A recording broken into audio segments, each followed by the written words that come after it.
If you want to see what peak male performance looks like, I'm about to be ripping a call, driving home from the gym because I was on calls the entire time, and then I have calls all afternoon, so I gotta fucking get shit done. Back to busy season. Yesterday was super fucking busy. Today's super fucking busy. Every day is gonna be super, super, super busy. I think that we just made a big move. I had a single point of failure in my business where I was spending 5 figures per month on this team that was an outside team that was doing a lot of necessary work for all my clients. And I'm not gonna go into what service they were providing because it was a single point of failure and they knew it. They were using it against me. They would continuously increase the prices. The quality was not getting better. The service was okay, but it just was not acceptable. And this is going to happen, I promise you, over and over and over again in business. If someone can use something against you, they probably will, especially if it's a single point of failure in your business. I was kind of getting taken advantage of. The prices continue to increase. More and more stuff started to go wrong, but I couldn't really do anything about it. But I finally found a replacement for that team that's half the price, or not quite half, but almost, which is catastrophically huge because it's such a large percentage of the payroll that is going out of my monthly expenses. They run it more like a business where the more clients I get, the cheaper it will actually get for me, how a normal fucking business would operate, because they're in that business to scale. And so we scale together. They are already doing 4,000 times what the other team I had doing was. I thought that it was better to use a small team. We're gonna try it with this larger team, but I think it's gonna work out really, really, really well as long as the quality of what they're doing can maintain, because we literally sent them a fuck ton to do today, a ridiculous amount, and we'll continue to send them a ridiculous amount because I have so many clients. If this does work, there's a high chance that I could scale a lot easier, but I'm still missing one key person. To scale, to take on more clients, I really need more YouTube strategists. So if that is you, I want to hire you. There's unlimited upside. We're going to continuously take on more and more clients. There's infinite ways to scale. We definitely need more. I need some really, really good players in that space because I have a marketing company where we help the largest businesses online doing all of their organic media. Just this week for one of my clients, I think that we closed them over $50,000 in sales just this week.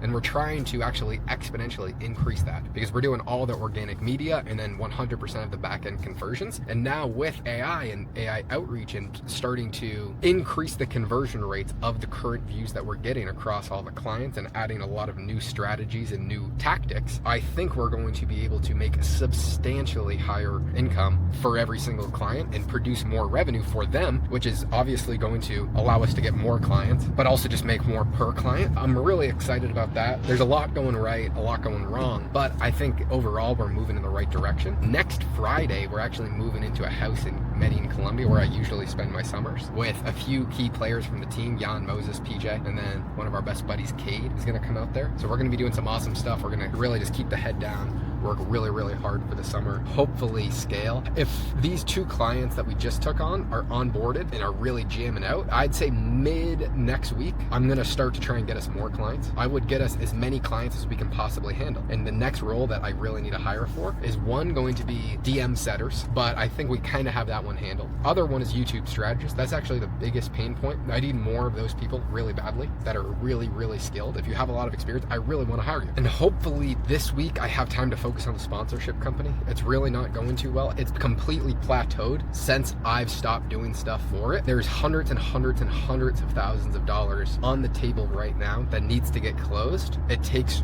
a lot of precision. I guess that's not happening right now. I need to take control. I might just start waking up earlier and going to bed later. I mean, that's not a good strategy for a long term. Short term, I can probably do that. My calendar for the rest of the week, I've actually freed up so I can spend more time on the sponsorship company. Shit always comes up. Today, I didn't really have much to do and it led to like 5 calls, which all of them were productive. I need to just put my head down and really just grind it out. One of those sponsorship connections could lead to literally $100,000 a month in revenue coming in. So it's just finding the right connections, contact with the right person and getting some deals closed and then cross-selling them on my other clients. That's really what I need to do. There's a lot of momentum being built. Something that's not ever talked about is when momentum starts to get built in a business, it is fucking amazing. Without momentum, you feel like you are pushing a rock uphill that is 20 times the size of you. When you start to build some momentum, it is fucking amazing. Instead of pushing a 20-ton rock uphill, we have a much smaller rock and we're pushing it slightly flat to maybe slightly downward tilted. Obviously, you want to get to the point where the rock is just rolling down and you have so much momentum in the business, it's just scaling like crazy. One of my buddies' businesses, one of my mentors, and one of my clients, Ken McElroy, he has a massive, massive real estate company. They're buying $1 billion right now. He's about to close another like humongous fucking deal. He's closing on one like every single month, and he's barely involved in the process anymore. He's still working every single day, but for the catastrophic amount of wealth that is being accumulated, it's just because his business has so much momentum over a 30-year process. You can have these catastrophically large moves without him having to be as involved. It goes to building something incredible for 30 years. And then on your 31st year, you can make unrealistically large amounts of money. It just takes a long period of time to build something great. I'm looking to do that in 10 years instead of 30. That hardly ever happens, but that's obviously if you're around entrepreneurs and treating them as such, instead of Ken and his partner being involved, the only two that were really focused on growing the business. If you could hire people that were much more entrepreneurial minded and they had the same skin in the game, a decent chance that you can scale much quicker, and being able to learn from your mentors. Ken is one of my mentors. I have another probably 5 people that have businesses of that size or larger that I talk to on a monthly basis. I can see what they're doing, try and implement that as quickly as possible. So hopefully we can continue to scale, build something that is a real asset and not just a high paying job. Right now, I've been working like fucking every single second of every day. I woke up this morning because I was like dreaming about work, and I realized, fuck, I have so much shit to do. I don't want to do that every single day. My call's about to start, so I've got to go.